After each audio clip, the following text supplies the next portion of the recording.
Hello. JEE Mains chapter wise PYQ series चल रहा है जिसमें हम लोग अभी कोऑर्डिनेशन केमिस्ट्री देख रहे हैं। इसका अभी तक में 2 लेक्चर हो गया है। हम लोग 2010 से 2025 तक के सारे क्वेश्चंस देखेंगे। तो स्टार्ट करते हैं बिना किसी देरी के आज का lecture. First, the correct statement about the magnetic properties of FeCN whole 6 3 minus and F6 3 minus. अब इसका एटॉमिक नंबर दिया गया है, ठीक है। देखो, इसका सबसे पहले ऑक्सीडेशन स्टेट निकालो तो ये +3 आएगा, ठीक है। ये भी +3 आएगा, तो D5 ये भी हो गया, D5 ये भी हो गया। अब इस पे पूछ रहा है मैग्नेटिक प्रॉपर्टीज। अब ये किस पे डिपेंड करेगा? लिगेंड पे। साइनाइड स्ट्रॉन्ग फील्ड लिगेंड होता है, स्ट्रॉन्ग फील्ड लिगेंड। और ये हेलाइड वीक फील्ड लिगेंड होता है। वीक फील्ड लिगेंड पेयरिंग नहीं करवाता है और स्ट्रॉन्ग फील्ड लिगेंड पेयरिंग करवाता है, ठीक है।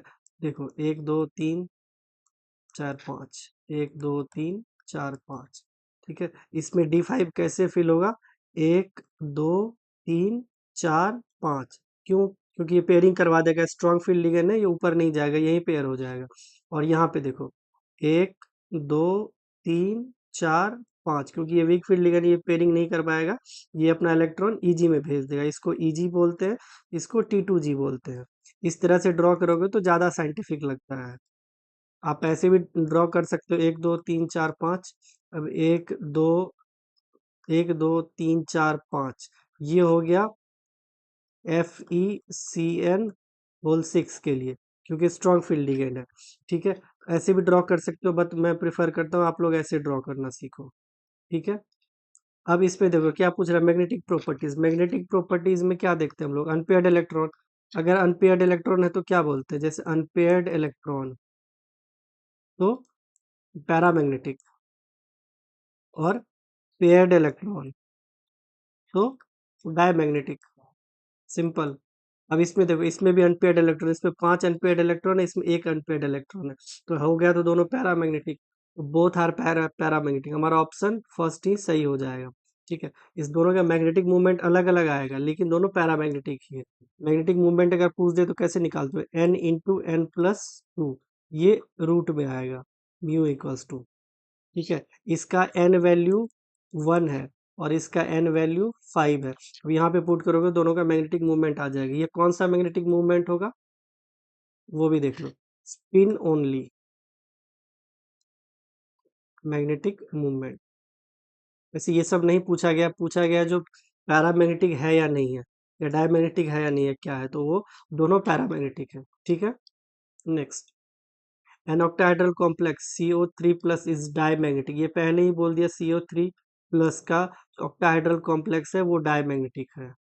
Diamagnetic means all electron are in paired form, ठीक है।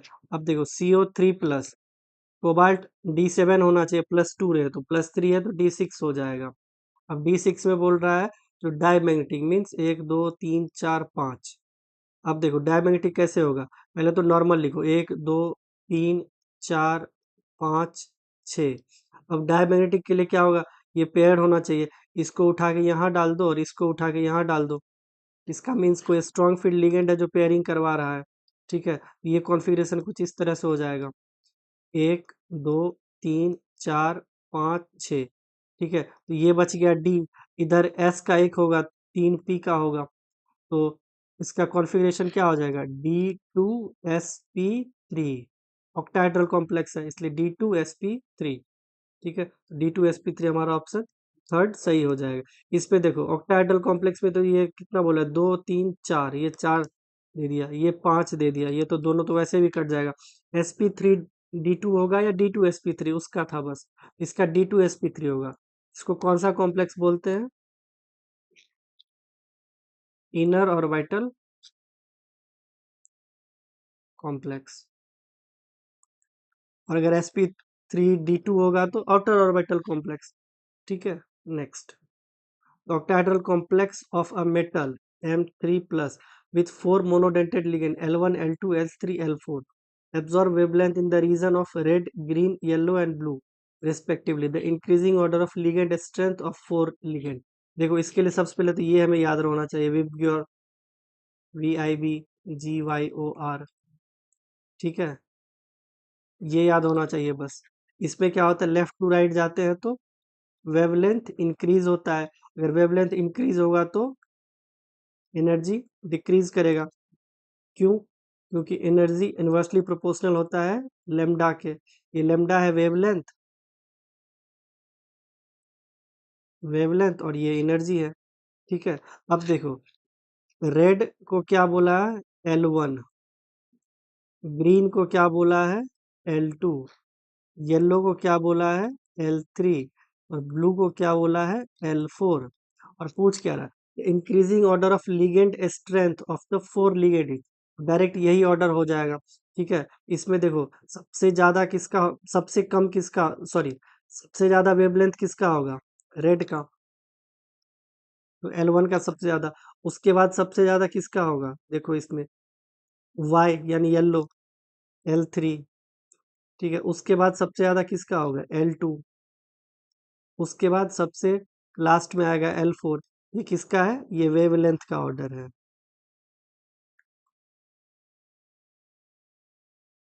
एक सेकंड रुक जाओ,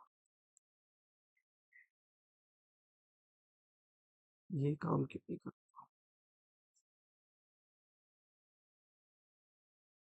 देखो ये वेवलेंथ का ऑर्डर है, और इसमें हमको पूछ रहा है ऑर्डर ऑफ लिगेंड स्ट्रेंथ। ठीक है, अब लिगेंड स्ट्रेंथ पूछ रहा है ना, तो इसको डायरेक्ट पलट दो, तो सबसे ज्यादा, सबसे कम हो जाएगा L1, फिर L3, फिर L2, फिर L4। ठीक है, अब ये मन में क्वेश्चन आएगा, डायरेक्ट पलट दिए, क्यों पलट दिए, रीजन क्या है? देखो, पूछ क्या रहा है, increasing order of ligand strength, ligand and strength mean उसका एनर्जी पूछ रहा है हमसे। ठीक है, एनर्जी डायरेक्ट वेवलेंथ का उल्टा होता है, इसलिए मैंने डायरेक्ट पलटा दिया, बात खत्म, कुछ नहीं है। सबसे ज्यादा L4, फिर L2, फिर L3, फिर L1, तो सबसे ज्यादा L4 एक में ही है, हमारा ऑप्शन बी ही सही हो जाएगा। देख लो, वैसे पूरा सही है ऑर्डर। ठीक है, next, the octahedral complex with molecular composition M.5NH3.Cl.SO4 has two isomer, ये बता दिया है, इसका टू आइसोमर है। ठीक है, A and B, the solution of A gives a white precipitate with AgNO3 solution and the solution of B gives white precipitate with BaCl2 solution। ठीक है, the type of isomerism पूछ रहा है। देखो, इसको हम इस तरह से लिख सकते हैं क्या, NH3 ClSO4। ठीक है, ये किसके साथ प्रेसिपिटेट देगा, AgNO3 के साथ। ठीक है, AgSO4 निकल जाएगा यहाँ से। दूसरा, इसको हम इस तरह से भी लिख सकते हैं, NH3 इस बार SO4 को अंदर ले लें और Cl को बाहर कर दें, ये BaCl2 के साथ दे देगा। ये B हो गया और ये A हो गया। ठीक है, अब ये दोनों कौन सा आइसोमर है, सिंपल दिख रहा है, ये एक्सचेंज हो रहा है, तो ये कौन सा, आयोनाइजेशन आइसोमेरिज्म। लिंकेज आइसोमेरिज्म कब होता, जब कोऑर्डिनेशन स्फीयर के अंदर ही। लिंकेज आइसोमेरिज्म बेसिकली SCN या CNS, इस टाइप का, मतलब एक ही लिगेंड है, उसका कोऑर्डिनेशन साइट चेंज हो रहा है। ठीक है, इस टाइप का लिगेंड होता है तो लिंकेज आइसोमर होता है। लेकिन जब कोऑर्डिनेशन स्फीयर के बाहर वाला जब चेंज हो रहा है तो उसको आयनाइजेशन आइसोमेरिज्म बोलते हैं। इसका आंसर ऑप्शन बी हो जाएगा। Next, which molecular ion among the following cannot act as a ligand in a complex। देखो लिगेंड, CO तो हर जगह देखो स्ट्रॉन्ग फील्ड लिगेंड है, CN भी स्ट्रॉन्ग फील्ड लिगेंड है, Br halide weak field ligand है, CH4 कहीं दिखा है आपको लिगेंड में, यही आंसर हो जाएगा। पूछ रहा है कैन नॉट, हाँ, CH3 माइनस आ जाए तो हो सकता है, ये CH4 कभी नहीं हो सकता है लिगेंड। ठीक है, लिगेंड का क्या क्या क्या होता है, जैसे मेटल है, ये लिगेंड है। ठीक है, सबसे पहले लिगेंड अपना इलेक्ट्रॉन डोनेट करता है, सॉरी,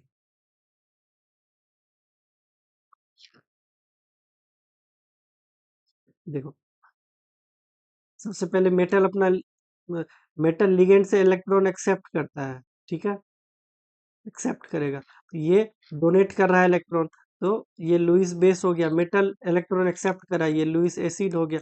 अब CH4 क्या इलेक्ट्रॉन डोनेट कर पाएगा? CH4 ना इलेक्ट्रॉन है ना देगा, सिंपल। वैसे भी ये तीनों तो अगर कोऑर्डिनेशन केमिस्ट्री आप पढ़े हो थोड़ा भी तो आपको पता होगा, CO, CN और Cr है लिगेंड, बट CH4 कहीं यूज नहीं होता है। ठीक है, तो ऐसे ही आपका आंसर ऑप्शन ए सही हो जाएगा। बट आप ऐसे भी सोच सकते हो, मेटल क्या करता है, लिगेंड से इलेक्ट्रॉन एक्सेप्ट करता है, CH4 दे ही नहीं पाएगा तो लिगेंड है ही नहीं।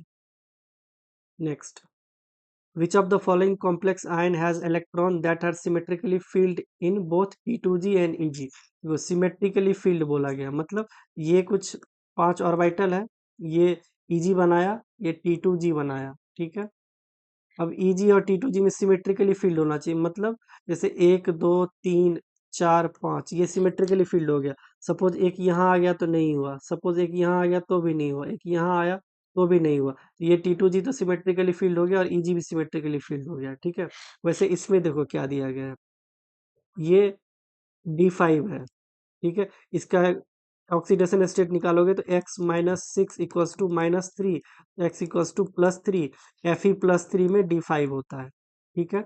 ये D5 हो जाएगा, क्यों? इसका ऑक्सीडेशन स्टेट +2 है और Mn+2 में D5 होता है, ठीक है। तो D5 वाले का चांस है जो सिमेट्रिकली फील्ड हो, ठीक है। बट देखते हैं इसको, ये देखो ये D6 हो जाएगा और वीक फील्ड लिगेंड है, ये भी D7 हो जाएगा।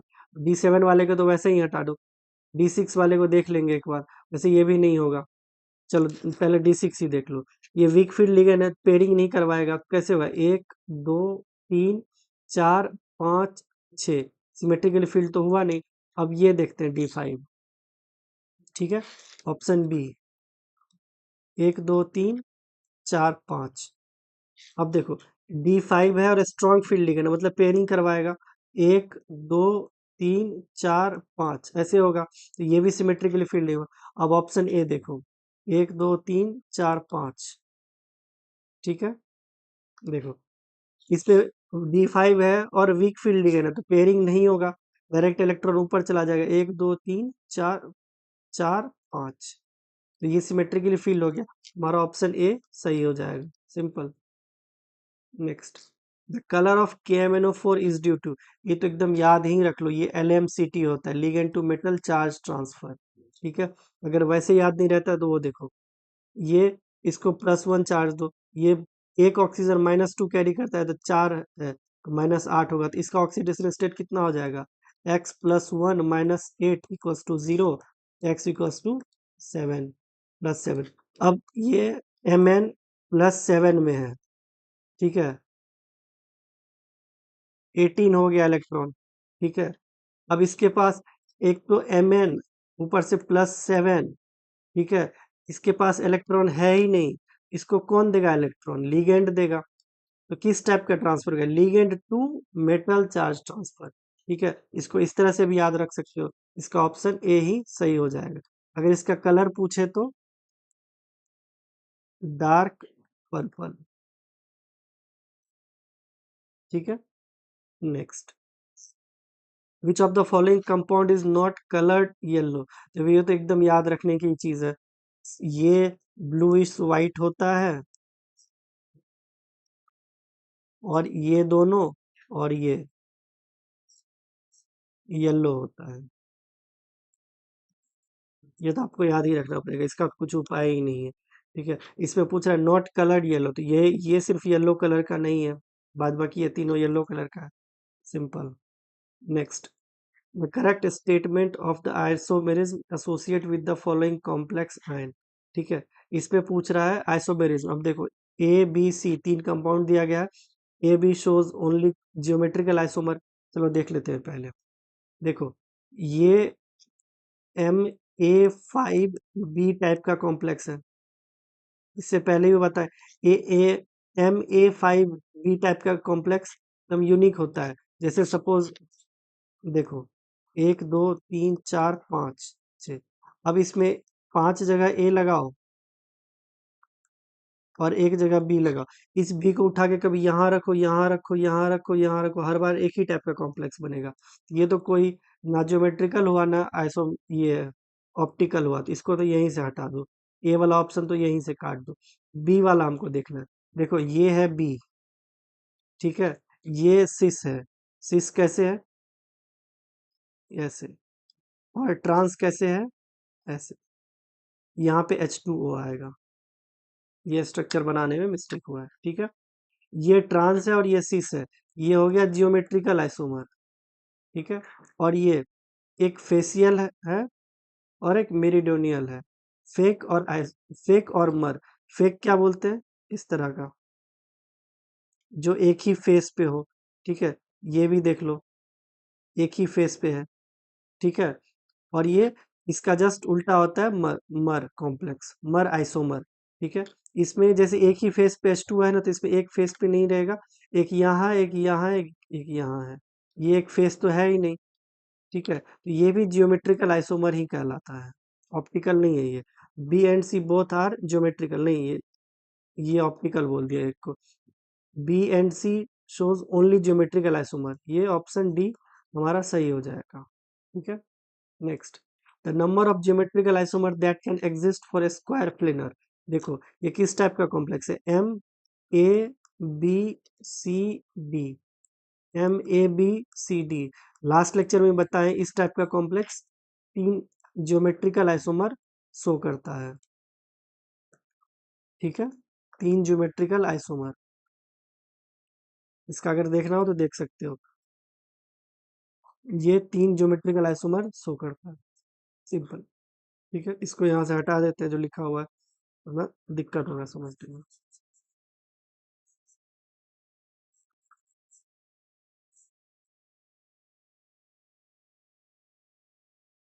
ठीक है।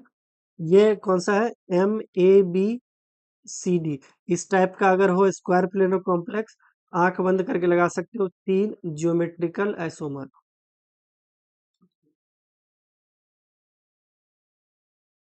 पहली बात क्या, ABCD टाइप का, और तीनों मोनोडेंटेट होना चाहिए, ऐसा नहीं कि बाइडेंटेट हो। और स्क्वायर प्लेनर अगर मोनोडेंटेट है और चार लिगेंड है और वो स्क्वायर प्लेनर है, तो वो तीन ज्योमेट्रिकल आइसोमर शो करेगा, सिंपल, ठीक है। ये याद भी रख लो तो अच्छा रहेगा, और ये इंपॉर्टेंट है। देखो आइसोमेरिज्म से हर बार क्वेश्चन आता ही आता है, फिक्स है, ठीक है। आज भी 10 क्वेश्चन ही रखते हैं, मिलते हैं नेक्स्ट लेक्चर में। Thank you.